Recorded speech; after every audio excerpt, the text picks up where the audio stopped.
Jaharia Lewenusa dan suaminya Muhammad Aumudin turut terdampak banjir akibat meluapnya Sungai Wailola, Kecamatan Bula, Serang bagian timur Jumat kemarin.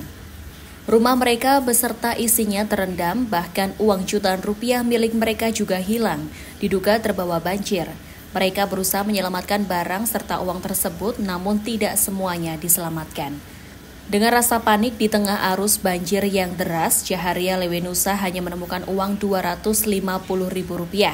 Sementara sisa Rp2 juta lebih yang merupakan uang simpanan untuk kebutuhan hidup sehari-hari mereka hilang karena diduga terbawa banjir. Mau selamatkan dia pun bantal tidurnya, sementara dia kan lari selamatkan motor. Jadi kita lari selamatkan bantal tidur, kita masuk tuh kasur tuh terapung di atas. Jadi arus sudah lalu kuat, uang pun ikut hanyut, yang dapat diselamatkan cuma uang 250. Pasangan suami istri yang merupakan warga dusun Limumir, Desa Limumir, Kecamatan Bula ini hanya pasrah.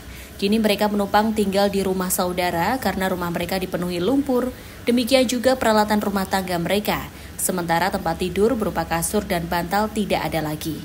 Dari Bula, Serang bagian timur, kontributor TVRI Mansyur Boinau melaporkan.